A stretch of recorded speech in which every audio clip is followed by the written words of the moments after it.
છેલ્લો અને પાંચમો મુદ્દો ભરૂચની સાયખા જીઆઈડીસીમાં મોડી રાત્રે ભયાનક બ્લાસ્ટ થયો, જેમાં 3 કર્મચારીઓના મોત થયા, જ્યારે 24 જેટલા લોકો ઘાયલ થયા છે. વિશાલ ફાર્મા કંપનીમાં ટોલવીનની કામગીરી દરમિયાન બ્લાસ્ટ થયો હતો. ઘટનાની તીવ્રતા એટલી હતી કે આસપાસના 4-5 કંપનીઓના સ્ટ્રક્ચરને પણ નુકસાન પહોંચ્યું. ટોલવીનની કામગીરી દરમિયાન બ્લાસ્ટ થયો હતો, જોકે કંપનીએ કોઈપણ પ્રમાણભૂત સુરક્ષા પગલાં લીધા હતા કે નહીં તે અંગે સ્પષ્ટતા નથી આપી. સાયખા ગામના સરપંચે તંત્ર અને જીપીસીબી પર ગંભીર આક્ષેપ કર્યા છે અને સરપંચનું કહેવું છે કે કંપની મંજૂરી વગર જ કામ કરી રહી હતી અને તંત્ર દ્વારા કોઈ ધ્યાન આપવામાં આવતું નથી. જો નિયમો ભંગ થતા રહે અને તંત્ર કાર્યવાહી ન કરે તો ગ્રામજનો ઉગ્ર આંદોલન કરશે. જ્યારે તંત્ર દ્વારા હાલ બોઇલર બ્લાસ્ટના કારણોની તપાસ ચાલી રહી છે. બચાવ કાર્ય અને સર્ચ ઓપરેશન હજુ પણ ચાલુ છે અને મૃતકોની સંખ્યા વધવાની પણ શક્યતા હવે સેવાઈ રહી છે અને આમાં 3 લોકોના મોત થઈ ગયા છે. 24 જેટલા મજૂરો ઘાયલ થયા છે. જ્યારે ટોલવીનની કામગીરી દરમિયાન જ આ બ્લાસ્ટ થયો હતો અને અફરાતફરીનો માહોલ પણ સર્જાયો હતો. આપણી સાથે સાયખાના સરપંચ જયવીરસિંહ રાજ જોડાઈ ગયા છે. ભાઈ, તમારા ગામમાં આ બીજી વખતની ઘટના બની છે જેમાં 2 બ્લાસ્ટ થયા હતા, શું કહેશો? હેલો જી.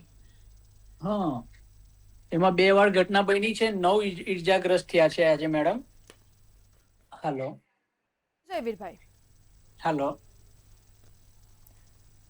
જયવીરભાઈ, આપની જે ગામ છે ત્યાં અને આ જીઆઈડીસી આવેલી છે તો તેમાં અનેક વખત બ્લાસ્ટ પણ થયા હતા. અગાઉ પણ એક બ્લાસ્ટ થયો હતો, આ વખતે પણ બ્લાસ્ટ થયો છે, તો નાગરિકોના જે જીવ છે તે કેટલા જોખમમાં છે? નાગરિકોનું એટલું બધું જોખમમાં છે મેડમ.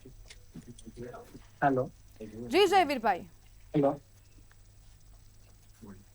હેલો જી જયવીરભાઈ, આપને મારો અવાજ આવે છે?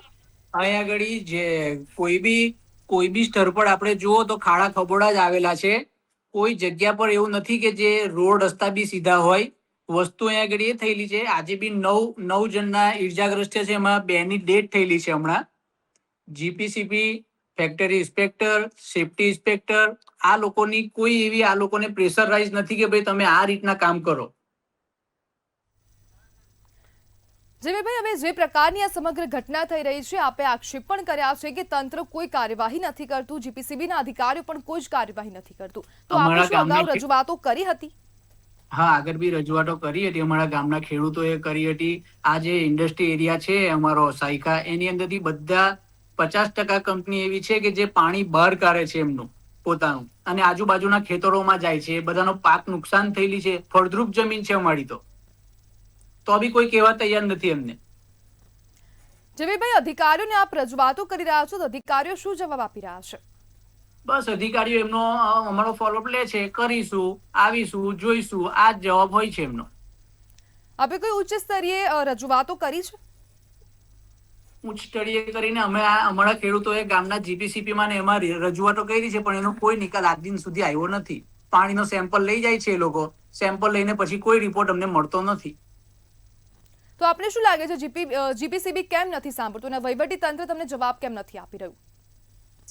વહીવટી તંત્ર, જીપીસીપી આ બધા એમની રીતના કામ કરે છે. કોઈ રીતના અમને અમારો જે સંતોષકારક જવાબ છે અમને કોઈ તંત્ર પરથી મળતો નથી. જયવીરભાઈ, હવે આપને શું લાગે છે કે આ જીપીસીબીના અધિકારીઓ, વહીવટી તંત્રના અધિકારીઓ શું આ જે ફાર્મા કંપની છે તેની સાથે હળીમળીને કામ કરી રહ્યા છે, જેથી કરીને આપણી રજૂઆતો નથી સાંભળવામાં આવતી? એકજૂટ થઈને કામ કરે છે એ લોકો. અમારા ખેડૂતોનું કે ગામ લોકોનું કોઈ સાંભળતું નથી. એકજૂટ થઈને કામ કરે છે લોકો. આપને શું લાગે છે કે આગળ કાર્યવાહી થશે? આગળ કાર્યવાહીમાં તો આ બ્લાસ્ટ થયો છે, હવે ખબર પડશે કે આગળ કેટલી કાર્યવાહી થશે. અહીંયા આગળ શું થયું છે તો આ બધાને જ ખબર છે, આખા જિલ્લાને ખબર છે કે શું થયેલું છે આ કંપનીમાં. હવે ખબર પડશે કે કાર્યવાહી થશે કે નહીં થાય. જી બિલકુલ જયવીરભાઈ, જોડવા બદલ આપનો આભાર. બ્લાસ્ટથી 24 કર્મચારીઓ ઈજાગ્રસ્ત થયા હતા, 3 લોકોના પણ મૃત્યુ થયા છે અને તપાસ હવે શરૂ કરવામાં આવી છે. જ્યારે મૃત્યુઆંક વધવાની પણ શક્યતા સેવાઈ રહી છે, જ્યારે જે ફાયર બ્રિગેડના જે જવાનો છે તેમના દ્વારા કામગીરી હાથ ધરવામાં આવી છે. જ્યારે મૃત્યુઆંક વધે તેવી પણ શક્યતા છે અને આસપાસની કંપનીઓને પણ બ્લાસ્ટથી વ્યાપક પ્રમાણમાં નુકસાન થયું છે. જેમનું સ્ટ્રક્ચર છે, જે બિલ્ડિંગનું સ્ટ્રક્ચર, તેને પણ ખાસા પ્રમાણમાં નુકસાન થયું છે અને જે ગામના સરપંચ છે તેમને પણ અનેક વખત રજૂઆતો કરી છે, છતાં પણ કોઈ પણ પ્રકારની કાર્યવાહી હાલ સુધી કરવામાં આવી નથી. જ્યારે ગઈકાલ રાત્રે ટોલવીરની કામગીરી દરમિયાન જ બ્લાસ્ટ થયું હતું. તેમાં 3 મજૂરોના મોત થયા છે, જ્યારે અન્ય 24 મજૂરો પણ ઘાયલ થયા છે.